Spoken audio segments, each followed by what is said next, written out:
যেটা মনে করি যে বর্তমান প্রেক্ষাপটে আসলে এটা সবাই আমরা জানি। এখন পর্যন্ত সকলের অভিযোগ যে বিশেষ করে সাংবাদিকরা আরো ভালো জানেন যে আমি যদি রাস্তায় একটা ছিনতাইকারীর খপ্পরে পড়ে আমি পুলিশকে ফোন দিলে পুলিশ আস্তে আস্তে আস্তে হয়তো আমার জিনিসপত্র সে নিয়ে চলে যাবে, নাহলে আমার জানটা চলে যাবে। কিন্তু এরকম একটা ভালনারেবল ল অ্যান্ড অর্ডার সিচুয়েশনে তো এই মুহূর্তে ন্যাশনাল ইলেকশন তো করা সম্ভব না। সেক্ষেত্রে ডিসেম্বর পর্যন্ত এই ল অ্যান্ড অর্ডারটা কতটুকু উন্নতি হয় সেটা তো দেখারও একটা বিষয়।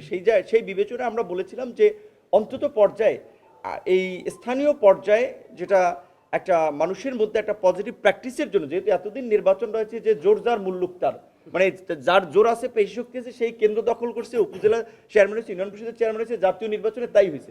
এবং আমাদের আমলারাও কিন্তু ওইটাতে অভ্যস্ত। এখন আমলারা যদি ধরে নেয় যে ওই পার্টি ক্ষমতা আসতেছে, তাহলে তাদের পক্ষে কাজ করাটা কিংবা ওই বিগত নির্বাচনের মতো তাদের একটা পক্ষপাতদুষ্ট ভূমিকা, এটা অস্বাভাবিক কিছু না। সেজন্য আমরা বলেছিলাম যে প্রশাসনের নিরপেক্ষতা দেখার জন্য এবং তৃণমূল পর্যায়ে নির্বাচন এবং ভোট নিয়ে একটা পজিটিভ আপনার ভাইব তৈরি করার জন্য লোকাল ইলেকশনটা পুরোপুরি না হলেও কিছু লোকাল ইলেকশন করে আপনার এই প্রশাসনের সক্ষমতা দেখা যেতে পারে এবং নির্বাচন কমিশনও বুঝতে পারবে যে তাদের কোন কোন জায়গায় ল্যাকিংস আছে। কিন্তু ওইটা এক্সপেরিমেন্ট না করে সরাসরি আপনার ন্যাশনাল ইলেকশনে গেলে সেটা কতটুকু আসলে ফলপ্রসূ হয় সেটা নিয়ে কিন্তু একটা বিবেচনার বিষয়। যদিও নির্বাচন কমিশন এ বিষয়ে বলেছে তাদের কিন্তু প্রথম প্রায়োরিটি বা তাদের জুরিসডিকশন কিন্তু জাতীয় নির্বাচন করা এবং প্রেসিডেন্ট নির্বাচনটা করা। কিন্তু বাংলাদেশের প্রেক্ষাপটে গত 50 বছর ধরেই তো ইলেকশন কমিশনই সব ইলেকশনগুলো কন্ডাক্ট করে।